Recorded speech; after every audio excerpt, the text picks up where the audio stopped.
And welcome back to Let's Play Persona 3. Once again, we're doing some Tartarus gameplay, and the clock, as it usually does, has wound back a little bit for Persona 3 FES. We went on 10-9 for our first expedition, ditto for Persona 3 Portable, since there really wasn't much going on at the time. Now, my team setup going forward in Persona 3 FES for the rest of the game is going to be Ken, Akihiko, and Junpei. I feel these three characters are among the best damage dealers of Seas, and they also have the best spread of support skills to take some of the burden off of the protagonist. I've also outfitted Akihiko and Junpei with stronger weapons that patch out their weaknesses, so that'll help them go much further without risk of getting knocked down. I don't really care too much to hook them up with moon weapons for the rare chance that we're going to have critical hits, because Tartarus bosses are about to become extremely streamlined in Persona 3 FES once I hit level 52, and ideally level 53 not long after. Well, obviously I'm going to hit it eventually, but I would like, if I could hit that milestone tonight, that would also be beautiful, but at level 52 specifically, we're going to get access to a persona who will basically trivialize all combat going forward, so long as we don't have to deal with any fire immune enemies, which will be a sporadic occurrence. That's all I want to cover for Persona 3 FES right now. Let's go over the team setups in Portable and Reload, and then I'll meet you at the blockade in Tizia. Over in Portable, we've of course been using the same team for a long while, and for once there's not really anything particular I'd like to say about them. Obviously, I would like to hit the same markers that I'm going to hit in Persona 3 FES, just because the stuff that's good there is still really good in Persona 3 Portable, even if you have a bit more flexibility in your options by contrast. The only really notable thing about my lineup so far, or rather, what will be notable, is that you definitely want to have, if you're using the same team as I am, elect-resistant weapons for both Yukari and Aigis. I'm going to keep Aigis on the railgun for the time being, just because that makes the all-out attack a bit more potent, but the first boss fight we come across is going to be spamming out some pretty powerful elect magic, so we want to make sure we are prepared for that. Obviously, we also want to make sure that we're prepared for our side quests here. I gotta catch up on Fusion side quests when I have a chance, but we also want to get our item requests going, and yeah, get these same exact rewards that we get in Persona 3 FES here. And also, whoops, I have too many requests taken. That's okay, I should be able to complete this one ahead of time, this one right here, and then I can just get this one when those enemies become relevant. Alright, that's all I really wanted to say in Portable for right now. Over in Persona 3 Reload, I've flung ourselves into the far future, or at the very least a couple weeks, 10 days, about, 11 days, ahead of when I went in FES and Portable. We're not here to talk to Tanaka. Instead, I want to actually go over some out-of-Tartarus preparations, because I have been awful about keeping my items up to date as of late. It's actually very important that I start doing that. First off, I bought some Ahige specials so that I have some good healing that anybody can use, but more importantly that, I took the opportunity to restock on some status ailment cures, and it's a good time to do so, because now the Ahige Pharmacy is selling multi-targeting status cures. These are extremely helpful. I recommend having a good supply of these, much more reliable than just keeping Yukari on hand at all time, especially because you can't guarantee that she'll be protected against ailments. Also stocked up on Band-Aces so that I have more revival options at my disposal. Not super necessary, but I did want to make sure to do that. Another thing that I'd like to do, again, last time I forgot to do this just because I was in such a hurry. We obviously want to visit the fortune teller, get a fortune brought up, and we do actually have a new fortune at our disposal here, the Safety Fortune. Prevents unfavorable events such as the Reaper appearing. Too vague and non-specific to really rely on. I'm gonna be honest with you, the only one of these fortunes that's ever really worth your time to up is the Rarity Fortune. I just could not recommend taking anything over it if you're planning to do a major Tartarus expedition. Very rarely could those other fortunes come in handy. Now, when we head into Tartarus, there is something to note about the particular night that I decided to go in Reload. The reason I'm taking this night is because everybody who has a hangout, it's already a series of events that we've completed, so I may as well use tonight. I could hang out with Tanaka, but we've got so much time left to hang out with him that it's really not necessary. He's already at rank 7 at this point in the LP, and we just need 3 more events, so I'm perfectly fine with skipping him tonight. So we're gonna go to Tartarus, but a unique hiccup comes along. Some people can't make it today. Specifically, Junpei is unable to make it. She's not making a morbid joke about Shinjiro, don't worry. Fuka does not vibe like that. Heading into Tartarus proper, we of course just want to quickly go over our new major tarot cards. First off, we get the Fortune card, which when you select that, it increases your party members' maximum HP by 8. Definitely well liked by characters like Yukari and Ken. Would absolutely love to get that while they're in the party. And Strength does the same for SP. Again, Ken really likes this because he has pretty low SP, but in general, everybody likes to have this, except for the really lopsided characters like Junpei and Aegis. So just wanted to make sure I got over that, because what I actually did is I played ahead a little bit. I didn't do anything major, though. I just farmed out all the major Arcana cards, going through Yabasha to clear out monad doors and defeat some strong shadows in order to secure cards. So the team I'm going to be running for Persona 3 Reload, starting out, is Mitsuru, Ken, and Koromaru. Mitsuru and Koromaru just haven't been getting too much field action. I've usually been wielding them out for boss fights, so I thought it'd be a nice change of pace to bring them around. Ken's also been kind of sitting on his on the sidelines, just warming the bench, which not really something I intend to do with it. It's just I use him so much in FES. I want to make sure that I get a little variety going. I think this is a good time to bring him back in, now that he has access to Kalanemi. So, that's the setup for Reload. Let's get back to the expedition in progress.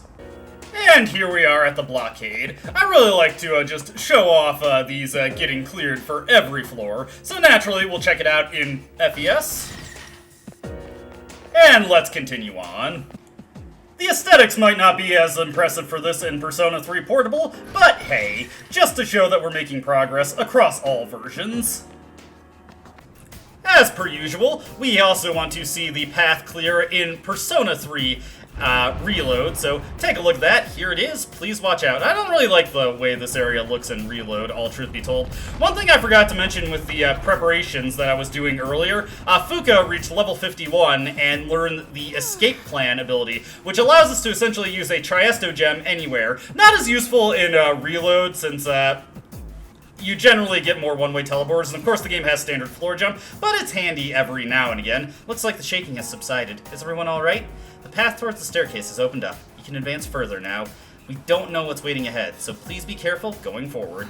Another new area beyond this point, huh? I wonder what we'll find there. And let's continue on. We'll be getting back to Reload in the requisite montage, wherever I decide to stick that.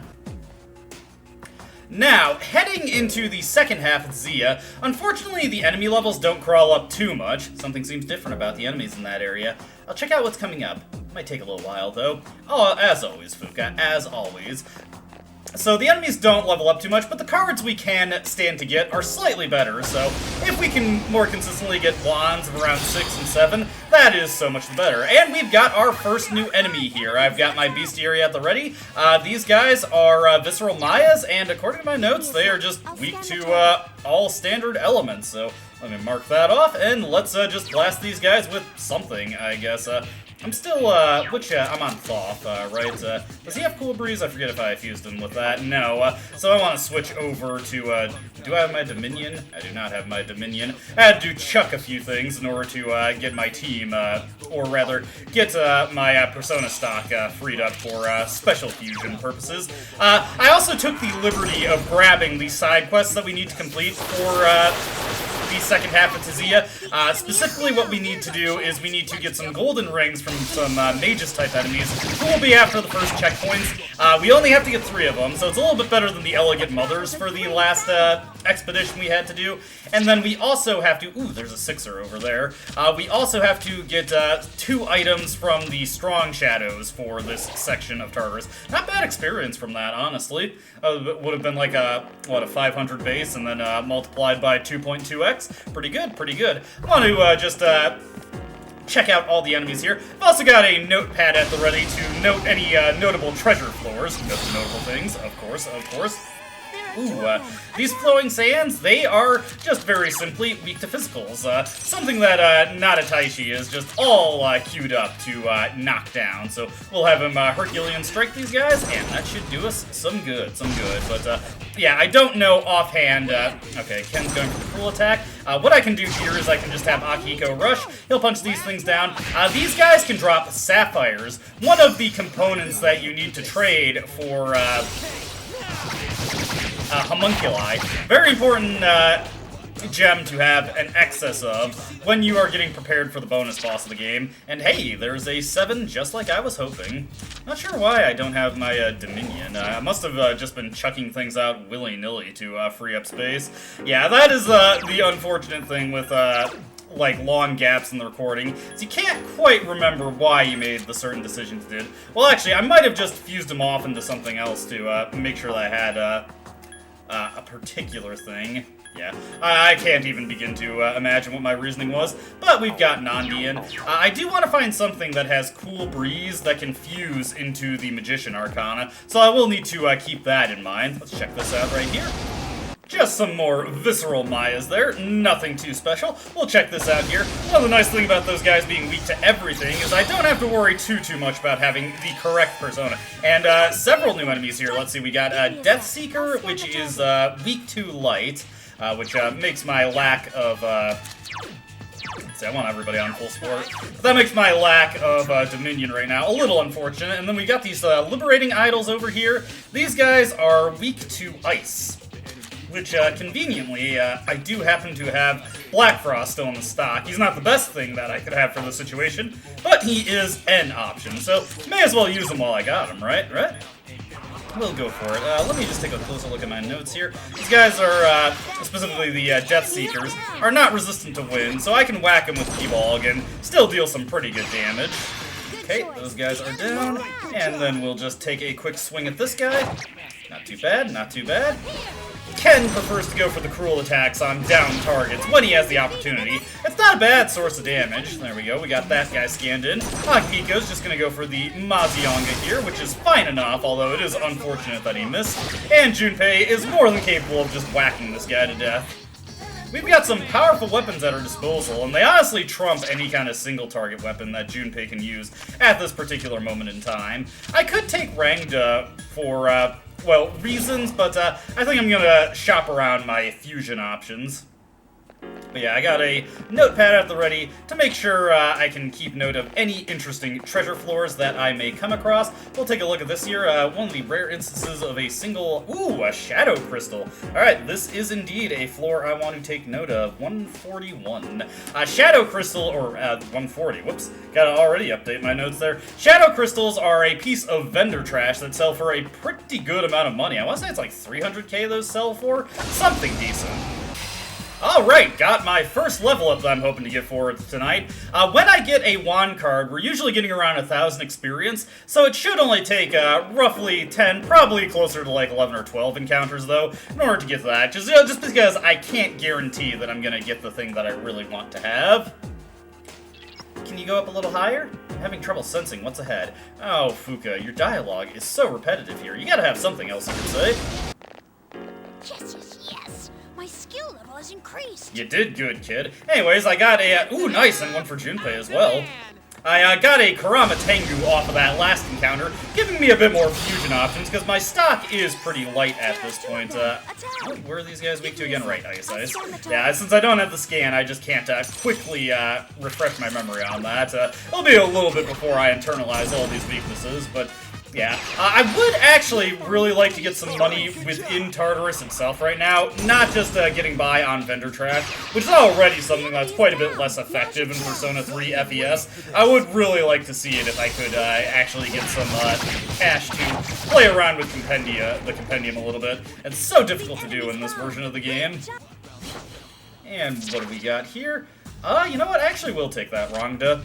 just because I'm not really getting anything better. The 7 of coins is not bad. It is a decent amount of cash, usually around like 20k or so in Persona 3 FES, but I'm not super convinced on it. I hate it when I get a medical powder, because that can appear on some junk floors. Ooh, nice. We got our first strong shadow here. Definitely want to take this guy out. Let's get his aggro. This will make him turn right back around, and the big reason I'm really happy to see this guy is, as you'd expect, he is a good source of experience here.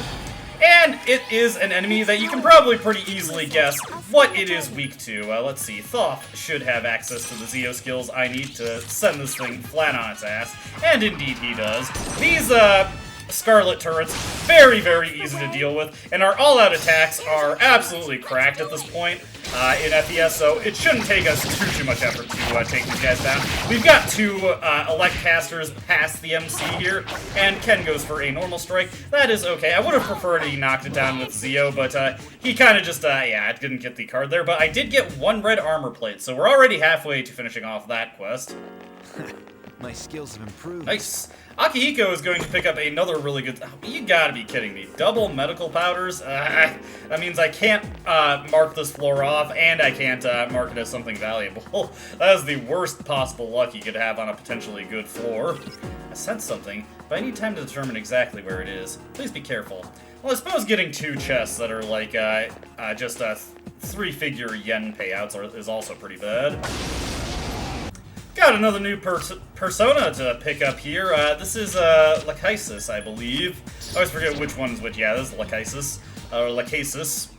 I don't know how to properly pronounce that name, so you'll have to... Ooh, hey! Another one of these Scarlet turrets. Let's see if we can't actually get good luck and just immediately finish off the side quest for these guys. Doubled my experience there, and got the 2nd red armor plate, so we're already done with that side quest. Very fortunate, and very early into the evening that I got that done. The previous expeditions, I've been having some bad luck actually running into the strong shadows, so it's nice to get a bunch of them really early on into the evening. Makes things a lot simpler. Doesn't mean I have to work myself too hard to get the rest of the work done later on. Let's see here. Yeah, I really need to get my Persona stock back in order. I'm not really sure why I'm so late on them. I must have freed them up to do a special fusion for Giri Makala and then just decided that I wasn't going to do it. That sounds like a reasonably dumb thing for me to do. I'm actually just gonna wait here and see if Ken goes for the Hamon on the Death Seeker. Yeah, he will. And the reason I wanted him to go for that is because when it connects, that means we'll get the all-out attack, guaranteeing us the shuffle time. I don't want to cut out every single encounter because it would just make the video a little bit too boring. You just have constant flip transitions. Also, it's just easier to keep my train of thought going if I'm not constantly cutting out the encounters. And I'm going to be getting into quite a few of them throughout the night. We'll go for that 6 of coins. I don't really care for the 7 of swords. Doesn't really have anything I want. Hey, that was 18k. Not bad, not bad. Composito? Okay, we've got a payday floor here, so let me note that down. Though, honestly, once I hit the checkpoint, I probably won't be coming back this way all too often.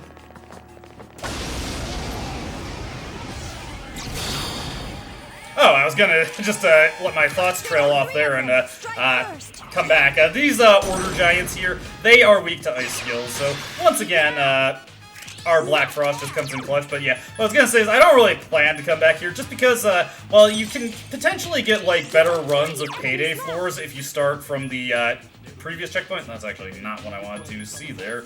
I was hoping that I'd have a single target spell here. Oh well, I might get this giant back on his feet. Unfortunate, but not a big deal. Ken's gonna go for that, and we're probably not gonna get anything too special out of this. Yeah, there we go. We didn't actually scan those things, so that yeah, you messed that up. That actually works out slightly though, because I get the crit here, and that allows us to go right into the all-out attack, guaranteeing the shuffle time.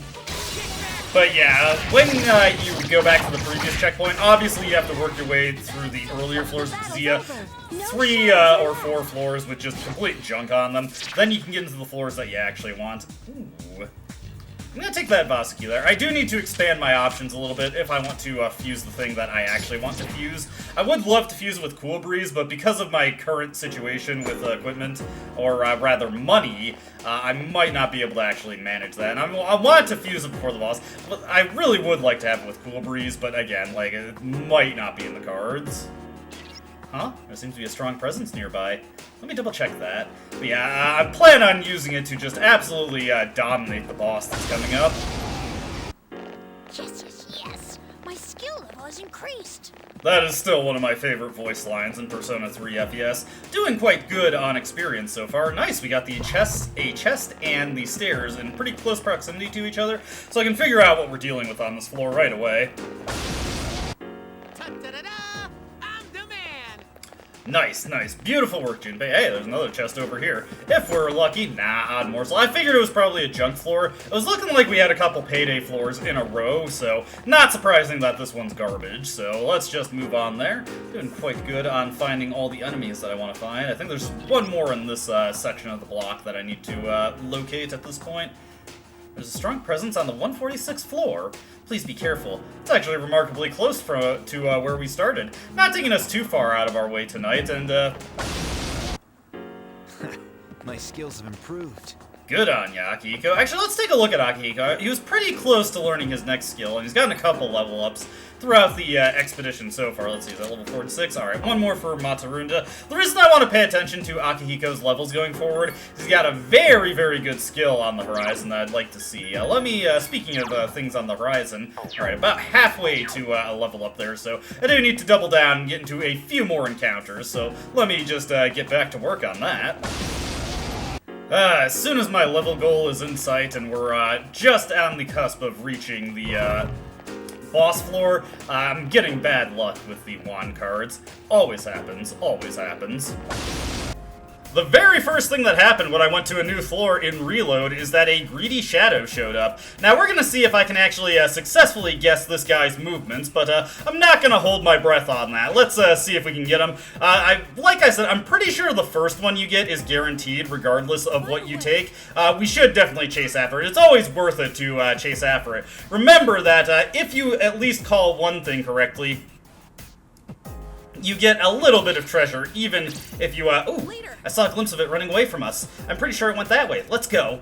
And Ken actually spotted it for us, allowing us to automatically get one correct guess. Sometimes your party members will chime in like that and help you out. You're slowly catching up to the shadow. Hang in there. How about Koromaru? Can you sniff it out, Koromaru? Well, I guess that was that would be asking too much. Let's go right next, if it went left originally. Granted, that's not exactly how this kind of thing works, but you never know. The shadow is slowing down. Just a little more to go. Don't give up. Am I gonna get it? Am I gonna get it? Oh, let's hope, let's hope. Alright, let's see what happens. Considering how far we've come, we have to catch up to it. This is the last one. Last one is left. Taking a guess there. You never know, you never know. This might be the kind of guy who likes to do the mix-ups. Unfortunately, no, but we did get some treasure out of it. Honestly, I kind of wanted to show this off also. It's a dead end. It seems we went the opposite direction as that shadow. The shadow's reading is getting further away. It escaped. At the very least, we can get this treasure chest it missed. And there we go. Get a little bit of topaz. Not the worst thing in the world. And there we get our little animation of the shadow getting away. How rude, with all that treasure too. But that's okay, we'll get other opportunities to take him down. I'm glad you're all safe. It's too bad it got away. It seems it took off with all the treasure on this floor, too. It seems our opponent was one step ahead of us this time. We'll just have to be more prepared.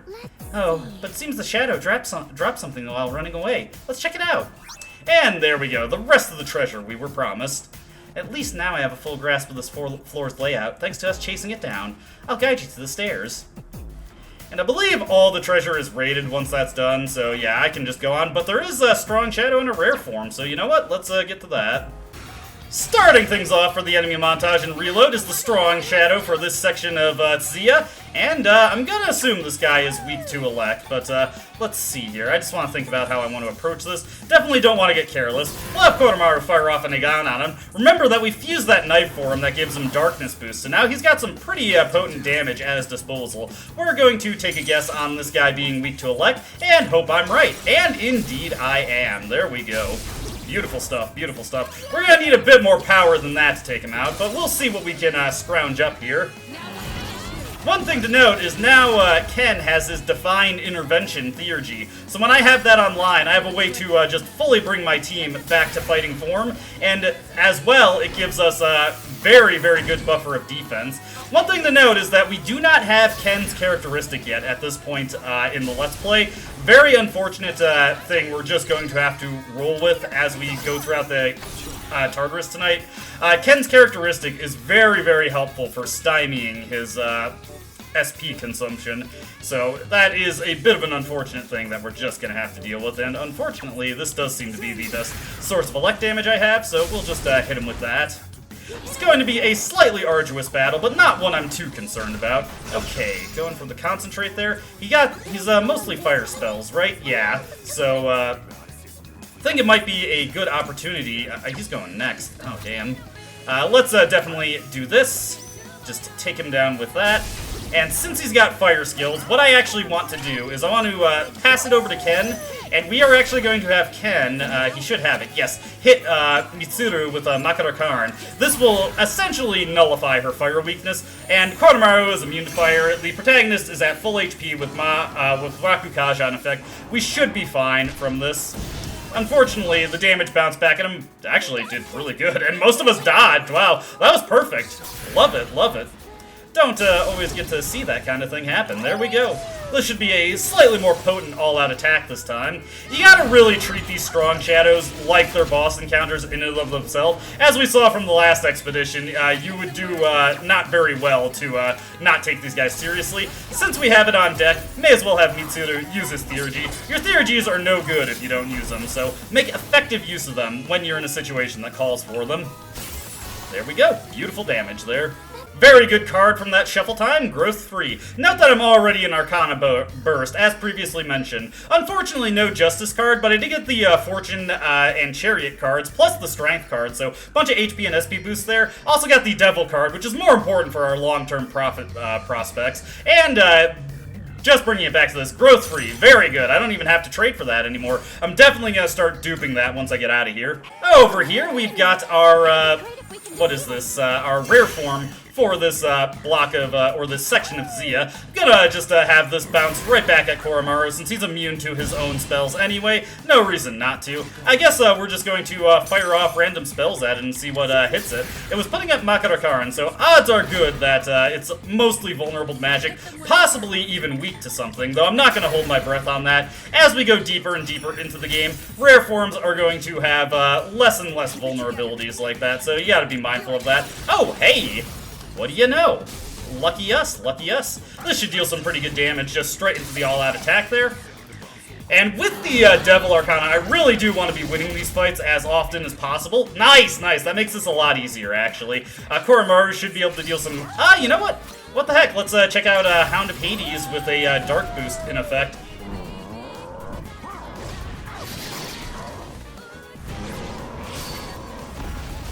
Nice stuff, nice stuff.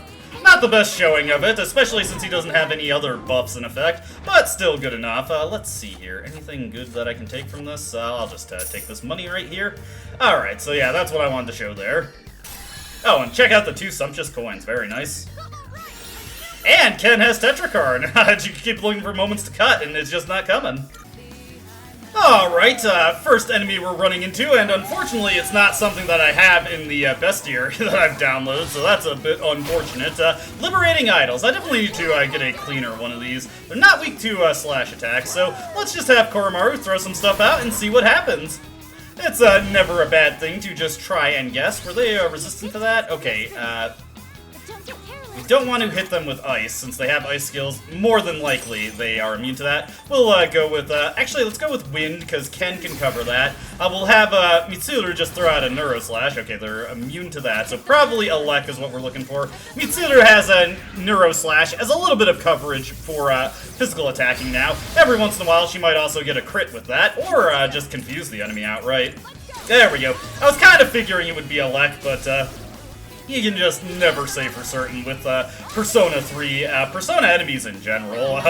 What's the whole high-end Daisy thing, this shadow has a weakness, but they never make any sense, so just try things until you get it right. That's what I'm trying to go for. Alright, now we've got a monad door to go through. Let's check out what we got beyond here. Let me think. I'm just trying to consider how the best to approach this. It's a formidable opponent. Are you prepared?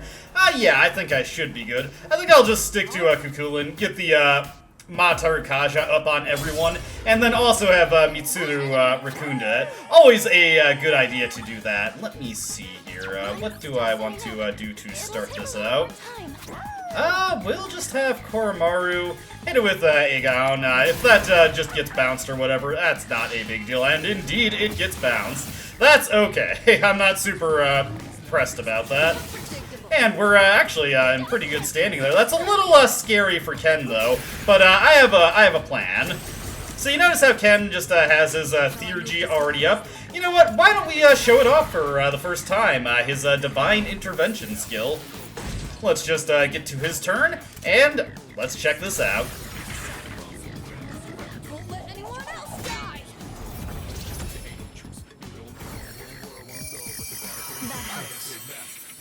And there we go. Everybody has Makarakar now, so I don't have to worry too much about what this guy can do to us. Oh, he's actually also weak to ice. That works out pretty swimmingly for us. Man, there's so much that Koromaru can't do to this guy, but that's okay. I'm thinking what I'll do is once it... Oh, hey, never mind. I was going to say, once it gets back around to Mitsuru's turn, I would have her just knock it down with Bufala, then go right into Blizzard Edge, but instead, Koromaru can score the crit, and that'll allow us to go into Blizzard Edge. One thing to note about Mitsuru's Ailment Burst ability, or Ailment Surge, is that, I mentioned this previously, but unfortunately, it does not give you boosted crits when the enemy is merely debuffed. So that was just Koromaru getting really lucky there. Not that that's a bad thing or anything. Anyways, let's just have Black Frost hit it with a Bufudine. Should deal some pretty good damage there. Yeah, there we go. Pretty simple fight. We got another new enemy here, Visceral Mayas, and they are kinda out of date, so it's a bit hard to tell what I even need to worry about doing with them, but hey, let's have Koromaru throw out Maega regardless. Very nice, very nice. Good work there, Koromaru.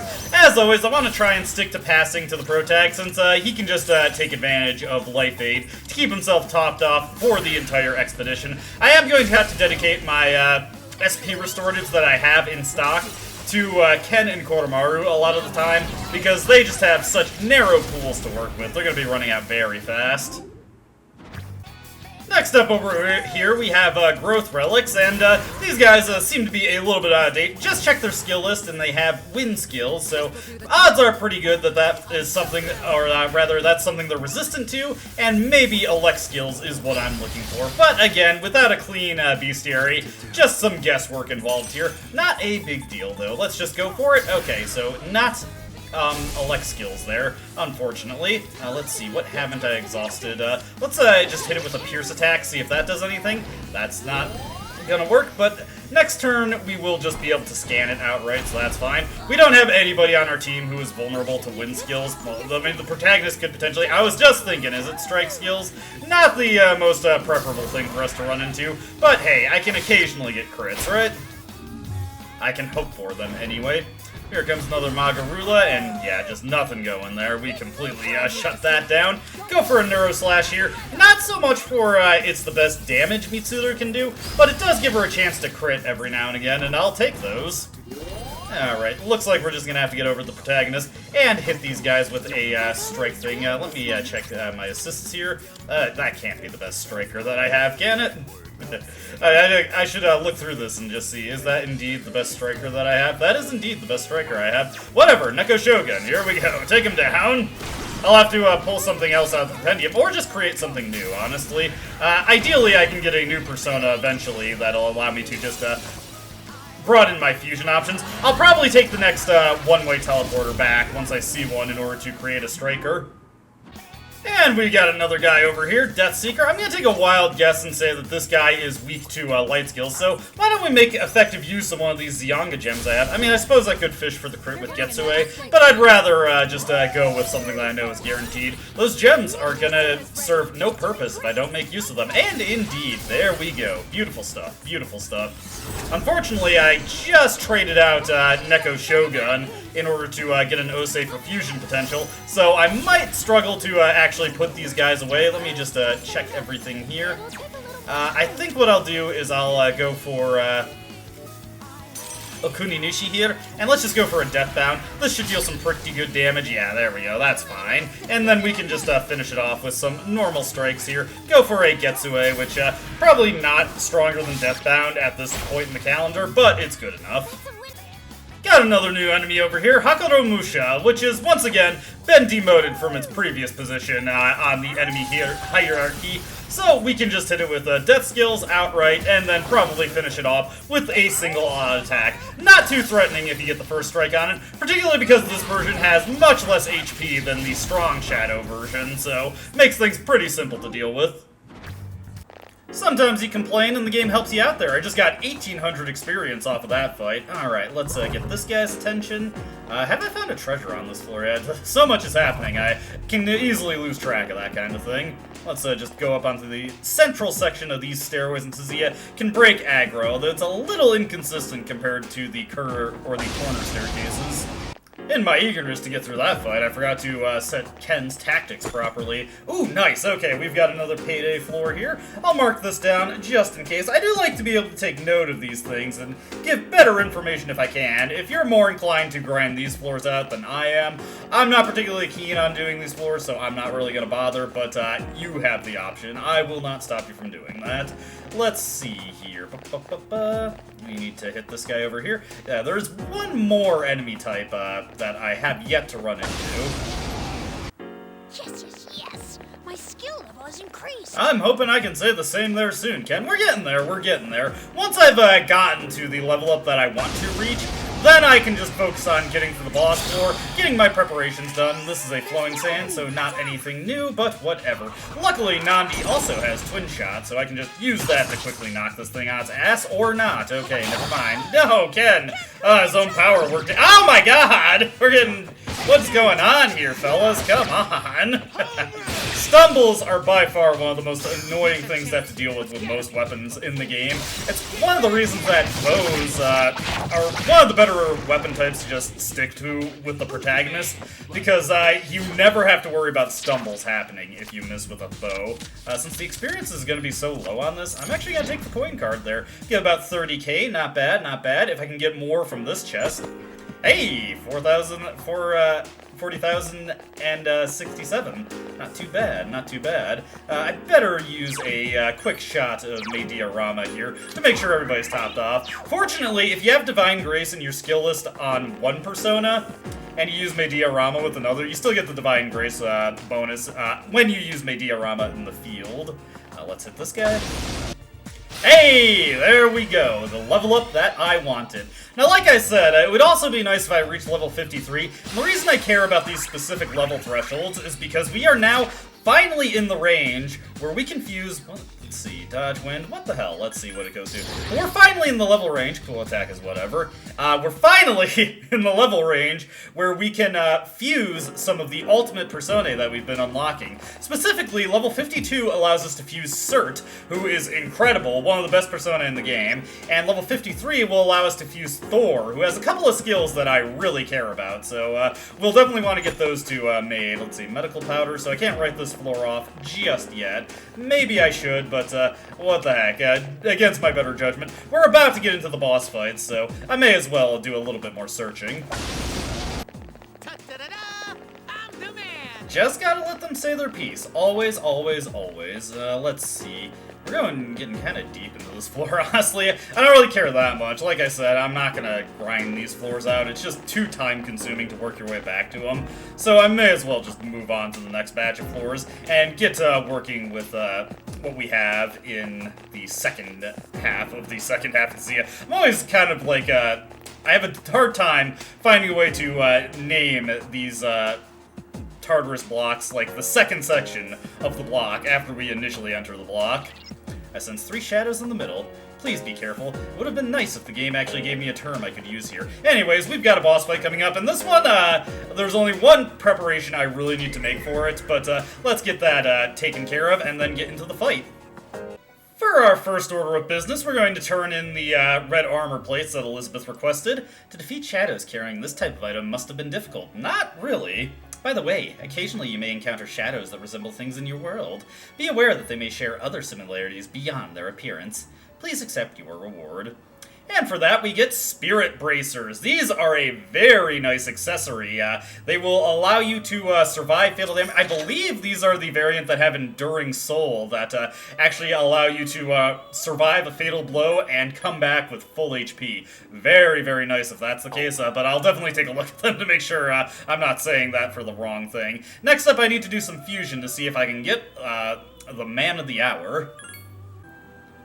Conveniently, I found a direct fusion that leads right into the guy that I want. And I only care about getting one skill on this guy, so let's just see if we can get Cool Breeze onto Cert. Because Cert, the thing that makes Cert really good is that he comes ready to use. Note how he has access to Fire Boost by default right there, and that he learns Maragidyne shortly after. That is very important to take note of. Oh boy, don't troll me with this game. I just need to get Cool Breeze onto him. Okay, there we go. And Rakukaja. Those are 2 very good pickups there. I will definitely like to have those, but the thing that makes Cert so good is, well, several reasons. One of the big ones is that he comes ready to use. Not only does he have innate Fire Boost, and he picks up Maragidyne, giving him extremely powerful multi-targeting damage, but the next skill he learns after Maragidyne, he learns Ragnarok next. Do I want to let him get rid of Deathbound? Nah, I want to keep it. Deathbound is some good coverage. I could have sworn the next skill that he learned came a melee. It's not too big a deal. The reason Cert is so good is his final skill. I could have sworn that was his next to last skill, but he learns Fire Amp once he reaches a high enough level. So he starts with Fire Boost and gets Fire Amp. It is a crazy good thing. You don't have to do much of any work with Cert, you just have to get him the levels you need. And since he comes in with Maragidyne and Fire Boost, and I can just equip the Agni Bracers for the time being to get Fire Amp, he is just more than ready to do everything I need him for, and he's going to just completely trivialize the upcoming boss for us. Let me do some final preparations here, and then let's get into that fight. In a somewhat amusing twist, I actually ended up pulling Valkyrie back out of the compendium because she has Auto Tarukaja and Auto Sukukaja, which will allow me to go into the fight really strong, and I've got the Agni Bracers to pair with Cert's Fire Boost to maximize the damage of Maragidyne. The other thing I forgot to mention about Cert is that you probably noticed his skill is he learns Ragnarok, the only persona in the game who learns that skill, in FES and Portable, I should say. And while it can be passed on to other personae via fusion, Cert is the only one who learns it. So to get it, you do have to be able to create him. It is the tier 4 single target fire spell, highest bit of fire damage in the game. Although funnily enough, fire is the sole possessor of a tier 4 multi-targeting spell. We'll get into that later. For now, the boss fight.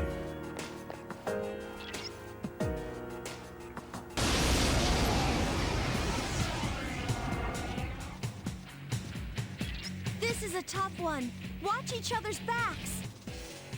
Now, I'm not too overly concerned about these guys because of the setup that we have going into it, but it still pays to err on the side of caution here. Remember, we're not invincible, so always take fights seriously, especially when you're not super clear on what they're capable of doing. I just want to make sure absolutely that I scan there. I want to set Akihiko to heal support, so he's using his debuffs. Junpei, so he can on heal support, so he can use Marakukaja. As for me, I've got a very simplistic game plan here. I'm going to fire off these Maragidynes and just watch the Gonzo damage come out.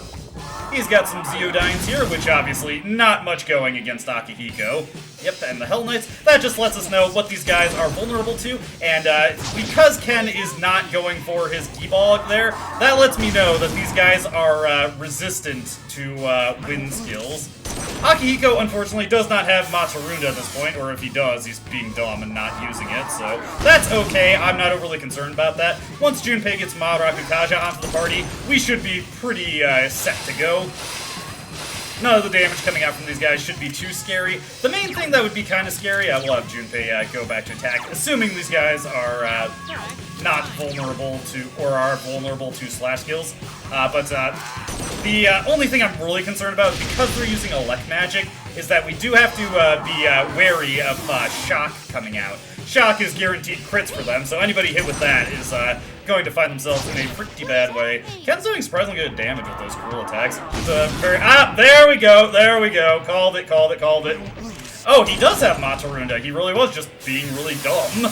That actually helps us out quite a bit, though. Yep, here comes the heat wave. Ugh, that's brutal. That's okay, though. Hey, they are vulnerable to slash attacks. Okay, so that's coming back there. Hopefully, Akihiko will hit me with Diorama. Let's see, here comes the cruel attack. I'm not worried about anything killing me at this current point. I knew that was going to come out. I mentioned it. Okay, Ken's the one who's hurt there. And yeah, he's getting healed up right there. That's not a big deal. Okay. Now we need to be a little bit cautious. We got a couple mind charges coming in. So what I want to do here is actually be pretty careful about the approach that I take. So let's see. Yeah, all these guys are pretty strong. Let's see, attack, down. What I want to do here, I could use a magic mirror to reflect their damage, but I think the smarter thing to do would be to use a full heal on the party. Let's see here. We got Thoth. Thoth is immune to elect. So that puts us in a pretty good situation. I got really bad luck with that shock there. That just completely scattered my original approach to the fight. But again, I'm not too overly concerned. If that guy elect breaks Thoth, I'm not concerned about that. Here comes the Maziodyne. A little bit scary, but luckily we've got the immunity there. Oh, these guys aren't immune to it. I'm surprised that Cruel Attack is deal. Oh, maybe they are resistant. Okay, Raccoon coming out. Not that that really matters, I was just commenting on that. A little bit of damage on Junpei there, but he's fine. We should be able to just go for the finishers here. That's that one down. Our defense is reverting at this point. I will put Junpei on heal and support, again, just in case. None of them have mind charges thrown back up, so I'm not overly concerned about that. Get Cert out here, and this should deal enough damage to put them at a critical threshold. This fight's going a bit worse than I was expecting, but I think in my practice playthrough, I was ridiculously over-leveled at this point in the game, and just was way over-tuned for this fight. I probably already had Cert at a really high point. Wave, that's okay, that's okay. High counter from Junpei there. Let's see. Akihiko is in a bit of a bad, rough spot there. Junpei's probably going to use a medical powder on himself because his HP is so low. The Elect Break coming back out from these guys. And yeah, that's what I figured he would do. Alright, let me think here. Do I want to revive Ken, or do I just want to keep going? I think I just want to keep going. The bosses in Tartarus simply don't give very good experience, so I'm not overly concerned about them hanging on here. Let's see here. I'm actually just going to have them go for the rush here. Okay. And I think I should be good to just go for an Agidine here. Knock on wood that I don't miss. If I do, then I get a really embarrassing loss, but I didn't. Okay. Yeah, that went a little rougher than I was expecting, but it's not too bad. We get 3 Sword of Queens for our effort. Ken is down for the count, but I've stocked up on much revival beads, so that's not a big deal at all. I wish it was somebody else who got taken out, because there's a little mechanic I've been interested in showing off. It's not super cool, but would have been nice to have an opportunity to show it off. Let's just get the chest here, get some precious eggs, or a precious egg, and now let's do the boss fight in Portable. Before we get into the boss fight in Portable, I have collected the red armor plates that Theodore is looking for. Thank you. To defeat shadows carrying this type of item must have been difficult. By the way, occasionally you may encounter shadows that resemble things in your world. I think he says the same thing that Elizabeth says here. Yeah, he does. So we get our spirit bracers. How nice, how nice. Moving on to Portable's boss fight proper, not too much to say about my setup here, although I should probably top off my HP before getting into the fight. I've just equipped the Femsi with a Giga Guard Band to give her a little bit more defense. I'm probably just going to stick to Thoth for this, just for the electric resistance, and he has Ma Rakukaja. I can also up Ma Sukukaja with Aegis now for a little bit of extra evasion every now and again. Mitsuru and Yukari are probably going to handle the brunt of our offense here, just because I don't really have that much in the way of better options. So, like it has been for Portable recently, it's going to be slightly slower, but more consistent. In how the battle goes, especially because everybody's the same level, so we're all dealing with the same kind of level scaling here. Let's get into it.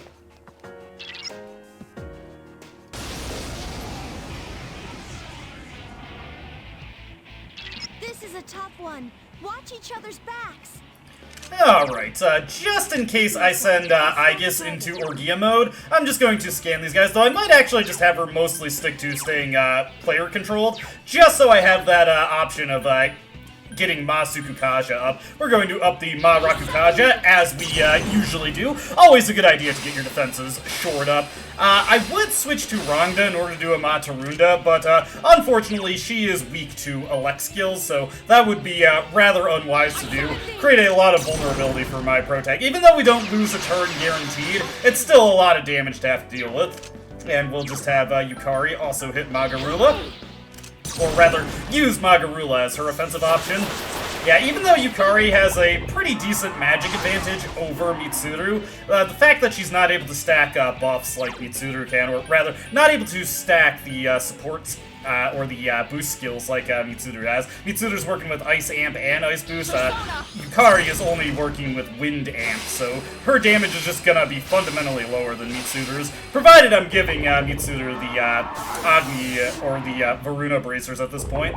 Getting rid of some of our electrical resistance there, but I'm not overly concerned about that. Hey, Ma Sukukaja already making its value known. Since I don't really have much in the way of good options, I'm just gonna go for Megiddo here. Megiddo spells in Persona 3 and the PS2 version of Persona 4, not anywhere near the level of power to justify their exorbitant cost, though I will admit that is slightly better than I was expecting. Alright, hit these guys with another Magarula. Nice thing about freeze is that it does mean that that enemy's not going to be able to dodge there. Here comes a pretty potent Maziodyne. Obviously, we've got Yukari on the healing there to make sure our team stays nice and healthy. Unfortunately, I wasn't able to get Aegis to level 51 to learn Heat Wave, which definitely would have been much more desirable for this fight at this point, but it's not a big deal. Hey, nice! That is a good bit of luck there. Especially because, Yukari's gonna lose out on her turn in order to heal up the party. Go for another Megiddo. I've got so much money at this point to spend on the clock, it doesn't even matter that there is a legitimate cost to restoring my party in this version of the game, so I'm just not at all concerned about that. Doing pretty good here. Let's get the Mei Diorama up. This should be more than enough healing. I don't really need the Divine Grace on Yukari. It'll be a little bit before we have a means to for getting that for Yukari. And by the time it is an option, frankly, the Femc is going to have access to Mei Diorahan anyway, so it's really not that much of a help. So I'm not overly concerned about that. Nice, nice. That'd be even better if we had what was it? Heat Wave at our disposal. I'm so used to Heat Wave in Nocturne, where Heat Wave is an absolutely dog water physical skill, one of the worst physical skills in the game. But in this game, I always have to remind myself that it's actually pretty good in Persona 3, and indeed most Persona games, where it's always a upper middle tier skill. And that was very smooth. I actually managed to get through that without anyone dying. Didn't have any inopportune shocks like I did in Persona 3 FES. Things have just been going really smoothly in Portable. Whenever I'm not having to deal with enemies that use multi-targeting physical skills, which, I mean, these guys technically have Heat Wave, but when I don't have to deal with that, it's always a much smoother sailing in Portable. Moving on to Reload. And here we are at the boss floor in Reload to round out this little boss montage. There's a powerful enemy up ahead. Please be careful if you plan on taking it on. Now, while I'm cutting in here, I of course do have some preparations I want to make. In particular, I just want to get my Persona stock in order. Maybe safest to concentrate on taking one down at a time. We'll get to that in due time, Fuka, in due time. Let me do the stuff that I want to do, and then we're gonna roll at it with this current team right now, just to see how it works.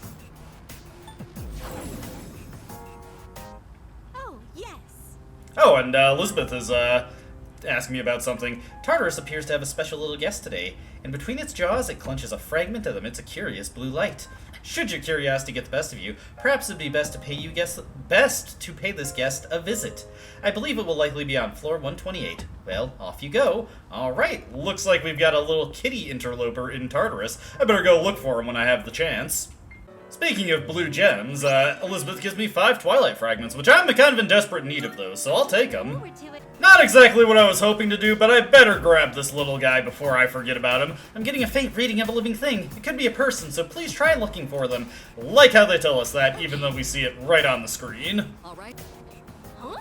What's it? I didn't mean to interrupt you there, Ken. I was hoping I'd get the option to interact with it. There's a cat that looks really puzzled. What? Huh? There's a kitty in a place like this? Anyway, we need to protect it. Please come back to the entrance immediately. For sure, for sure. We will take this back personally because, well, of course, we need to go do the boss fight. But we get a little thank you gift.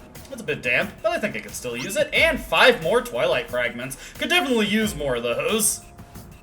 Welcome back. Welcome back. I'm so relieved you were able to save that kitty. It can stay here for now. We'll send it off safely when the time comes. Alright, with all that taken care of, now we can actually get into the boss proper. All of you know full well that I actually have no plan going into this, and I'm just going to wing it, as I usually do. Yeah, Persona 3 Reload is a bit easier than the previous version of the game. As a consequence of that, I don't really take it too seriously. Less seriously than I probably should. And I don't have as good notes for the enemies we're fighting.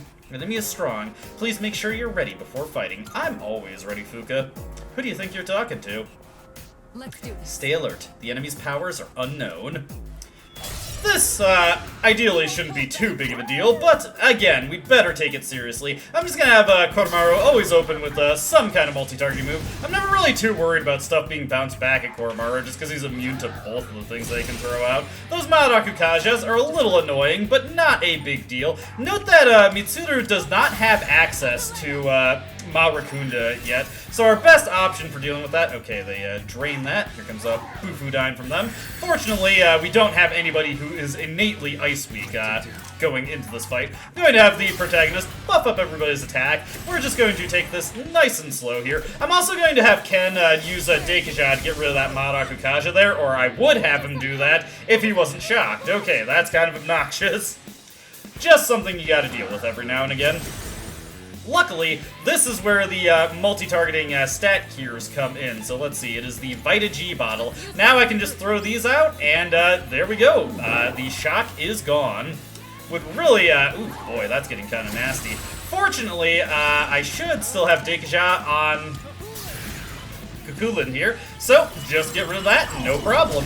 Just a little speed bump. Here comes another Maziang. I swear, oh my god, what is with all these shocks? Jesus. That is unreal levels of bad luck. Luckily, we've got plenty of these Vita G bottles, and we seldom come into more fights that force us to deal with this. Let me get a feel for what would be a good thing to hit here. And luckily, I did pick up a striker, and hey, this works out beautifully for Koromaru. For once, we actually have the right person for the job here. Okay, what I'm gonna do is I'm gonna pass it over to the protagonist here, and let's get our new striker in. I did a handful of fusions and some compendium pulls. Got a Throne who is kitted out for fire casting. Got a Michiguji who I'm probably going to card an elect boost onto to get a good elect user, but more pertinent to what we're doing, I have got Ganesha, who comes with Gigantic Fist. So here comes the Gigantic Fist, and this guy is gonna be feeling it. There we go. Very nice, very nice. Let me think here. What do I want to do, actually? I don't want to actually go for the all-out attack there. What I would like to get is to pass it over to the protagonist while he has Ganesha set. Then I can move over to Black Frost in order to do a King and I. Sometimes the names of moves escape me.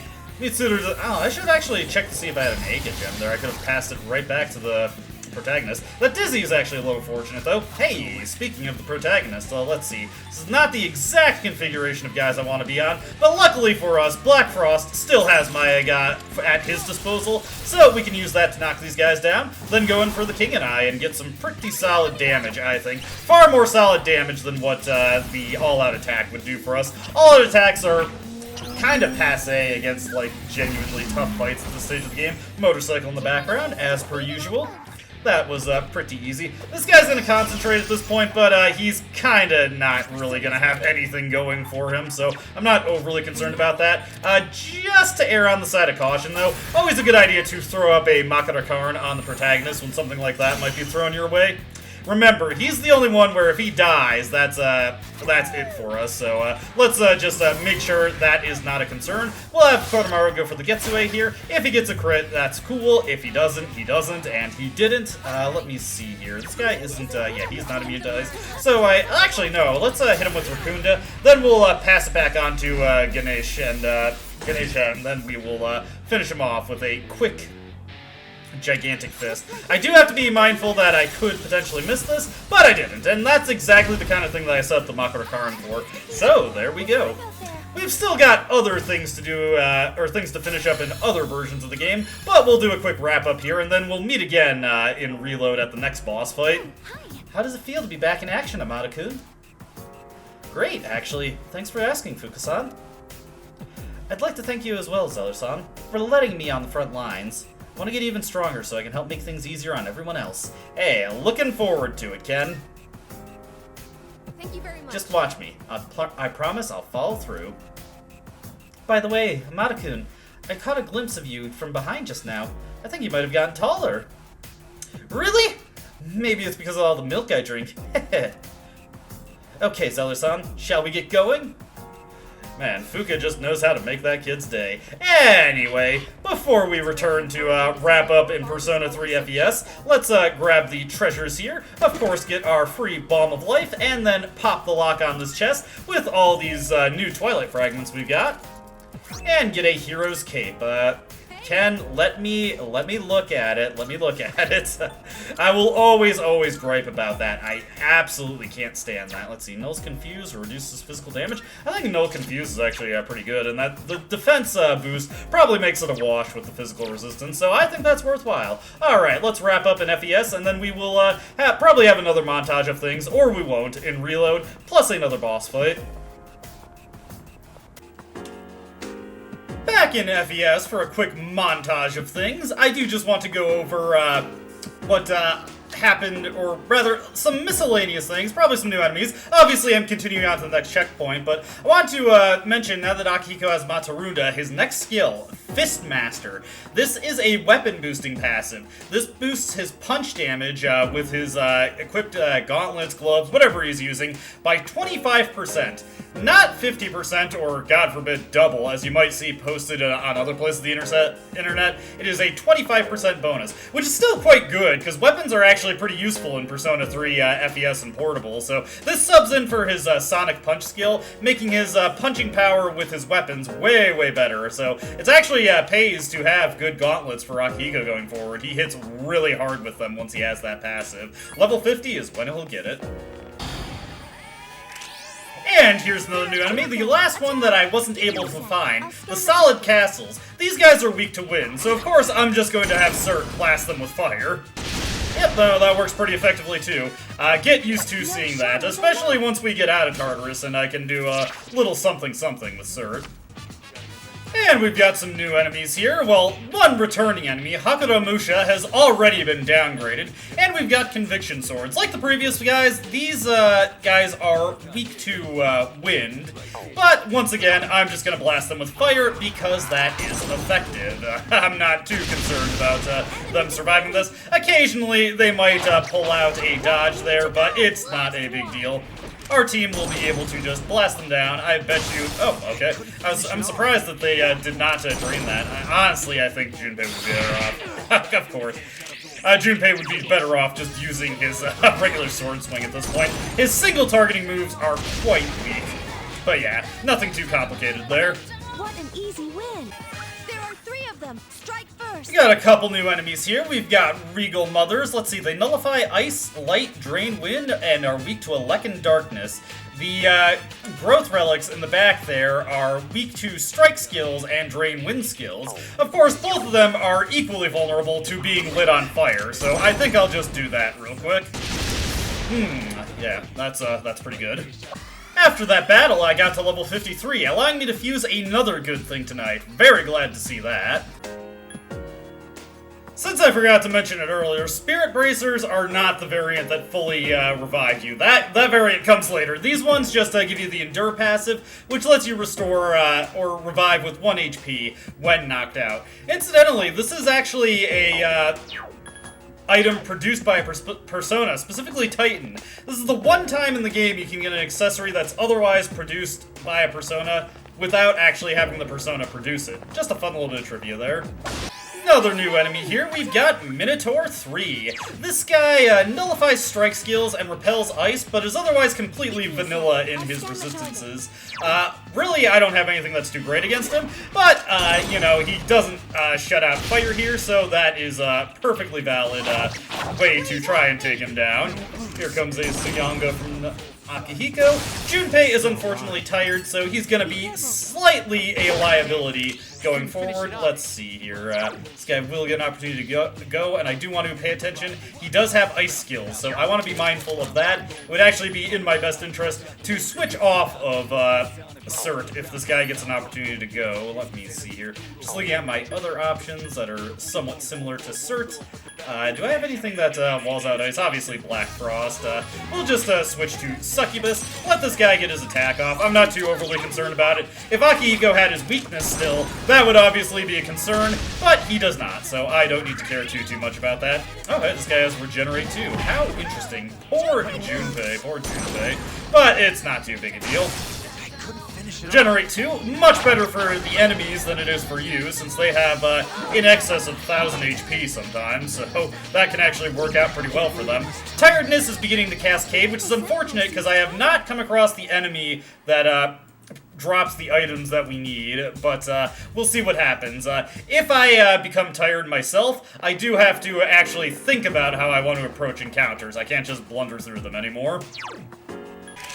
Alright, after a bit of searching, I finally came across some wondrous maguses. Unfortunately for them, they are just outright weak to fire, so things don't go very well for them when they encounter me. Hopefully I'll run into a bunch more and get the remaining items I need. Tiredness is setting in for everybody. I'm next on the chopping block, so ideally I get this quest done before the evening is out, if we even get any items from this one. Let's see what our luck says. Hey, 2! That means if I get one more encounter with them, I probably complete the quest. I would like that. And I got them in the very next encounter. Nice! I love it when my luck comes together all at once. And I have made it to the checkpoint. Boy, the last few floors between 146 and 160, 157 through 159, they do not have any good treasure on them. So, gonna be looking for those access points when I do eventually farm out these floors, because I do want to pick up quite a bit of money before I leave Tartarus for the night.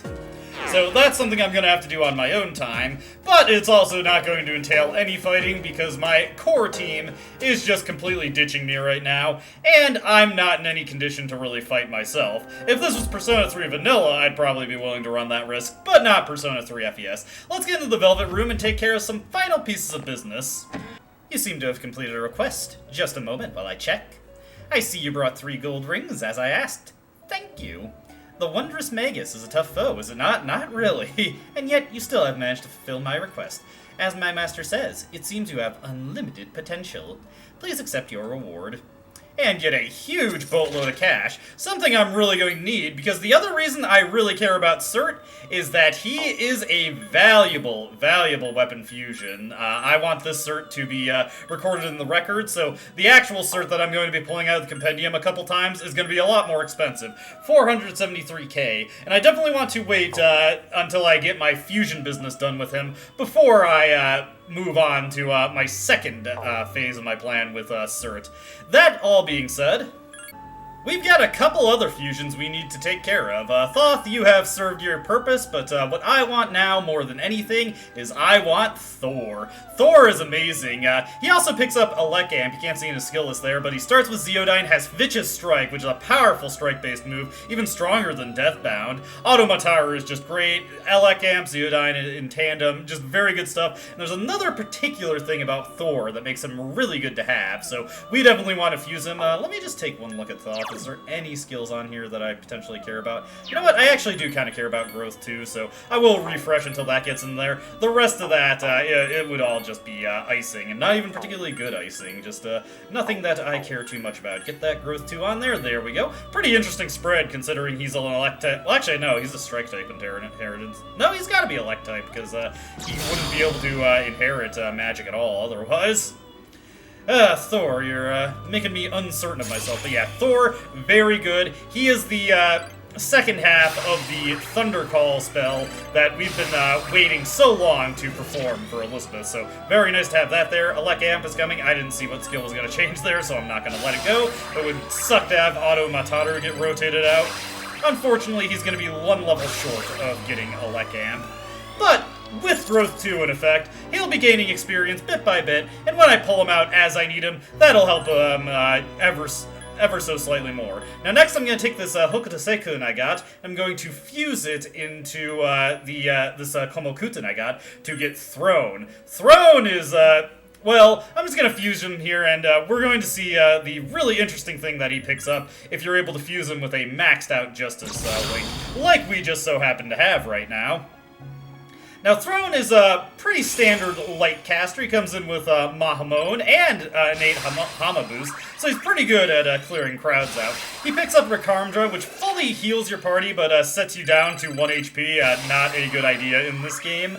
But the real thing that makes him good, look at that. Medea Rahan. We just got Medea Rama in Divine Grace, and now we've completely invalidated the need for it with Medea Rahan, so very good pickup there. We are just sitting pretty with the persona that we have just fused. Pretty good stuff all around. Should make things going forward so much easier. And that is where I'll call it for Persona 3 FES, but we still have one more thing to do in Reload, so I'll throw it on back to that game now.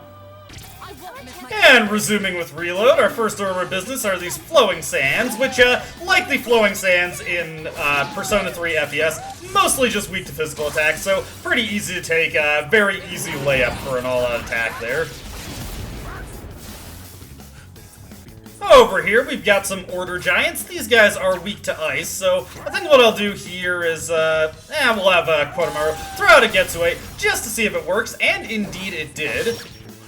Let's us throw it on over to the protagonist, who I'll probably have him just pop off a Bufudine from Sailor U here. I did have Mabufula on him originally, but he's leveled up enough at this point to have Bufudine. Probably the smarter thing to go for.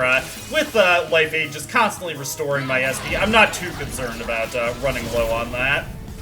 We'll have to tap it with Mitsuru's Bufulas, but that should be good enough there. Alright, good stuff, good stuff. Hopefully I'll get a shuffle time. Good job, everyone. Hey! Oh, a door. I wonder what's behind it. Indeed, Ken, indeed. We've got our second monad door for the expedition here, so let's check it out and pray that it's something new. It could potentially be the thing that I've already defeated, and it's not. Okay, we're good to go there. Let's get into battle with this and see what it's going to do for us. One thing to note is that Kukulin has leveled up and gained Shift Amp. I decided to trade out Charge for that because a lot of the serious physical attackers often come with Charge anyway, so I'm not really concerned about having that in the fusion pool, and Shift Amp can be really handy for my purposes here. Ooh, is that a crit? Or is it even better than that? Is this thing weak to slash? Oh, it is indeed weak to slash. Well, that is unfortunate for it, but it is also to our benefit. So what I can do is I can switch over to Okuninushi, and this thing can learn a new way to experience a ton of pain. Let's see. Okuninushi. Glad I brought this guy back out of the compendium. Boom. Ooh. Spicy. Alright, and, oh my god, this guy just has the worst combination of traits there. Obviously, he had a chance to do something nasty to Mitsuru there. Mitsuru's Neuro Slash and her basic physical attacks not really going to compare to what Okuninushi can do, so we'll just have her fire off the Rakunda and get in a few more death bounds. Oh, that is nice. That didn't even have the down damage bonus. Well, let's just get that worked in now, and yes, oof. Things are looking good for us. At level 51, Mitsuru has picked up Bufudyne, giving a big increase to her outgoing damage, at least against single targets, and she's going to pick up Concentrate, aka Mind Charge, very soon. Unlike in Persona 3 FES and Portable, this skill is actually very good in this game, so I'm very happy to see it. Ken picking up Sama Recarm at level 47, not a bad addition to his arsenal. And at last, we're at the next boss floor. Who do I want to bring for this one? Do I just want to stick with the team I've been using thus far? You know what? Let's go for it. I will obviously teleport back and just save real quick, but I think I'm ready to get right into this fight.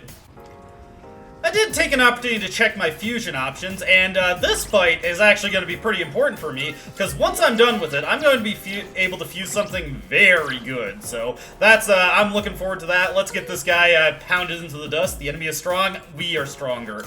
Trust me in that, Fuka. Let's do this. Stay alert. The enemy's powers are unknown. I know, and that's what makes things so exciting. You need to look on the bright side of things there, Mitsuru. Anyways, since it's just his most damaging option, may as well have Kodomaru fire off Negaon. Because I'm not really using any physical attackers here, it's obviously not really a good idea to have Kodomaru go for Power Howling. I wouldn't really be able to make good use of it right now. It's very important to note right there.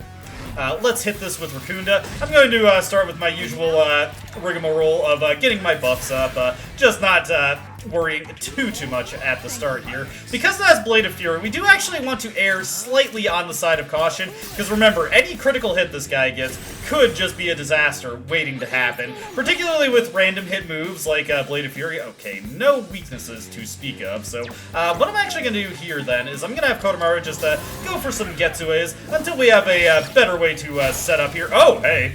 Well now. I think the most sensible thing to do in a situation like that would be to have Kodomaru just release the Hounds of Hell. Send this thing on a trip to its worst nightmares. Good boy, good boy. Who's a little hellion? You are. You are. Oh, well, hey, that's just that's just creating work for Ken right there. We'll go with the Rakunda to get its defenses back down. Ken can pop off with a Deikaja, and then, let me see here. Don't really have any skills I'm particularly worried about, so I'm just gonna hit the Deikaja, and then I think the smartest thing for me to use would be, Black Frost, just because he has, oh wait, no, not Black Frost, this thing is immune to that. Let me see here. Let's, compare and contrast. Let's see, Mishiguchi is, got 41 magic. Throne has, 40 magic, just narrowly edges him out, so let's go for, the Zeodyne here. Wait, just to make sure, he's not weak to Slash, is he? Okay, he's not, just want to be sure on that. Yeah, you know, I like to, make these switches, and then sometimes I find myself in a bit of a bad situation there. Alright, go for another. Oh! Good boy! Good boy. Well, I was kind of concerned about how this fight might go. Not super concerned, but, you know, Kodomaru, he's coming through. That is the power of Getsue, that 15% crit rate. Every now and again, you're gonna go on a good streak with that.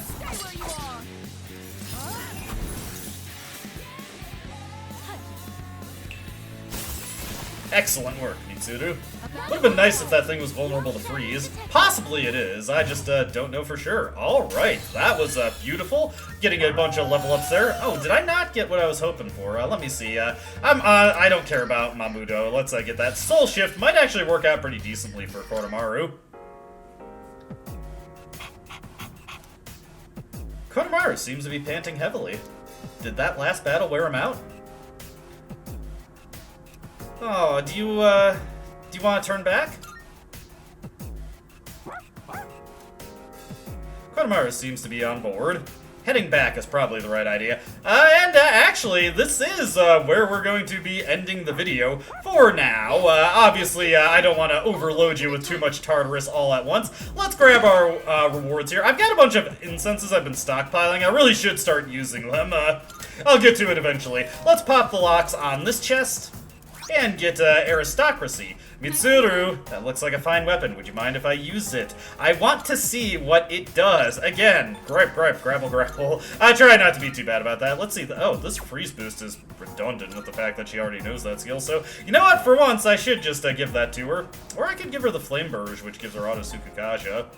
Never mind, we're going with the flame version. I already forgot I fused that for her. Whoopsie.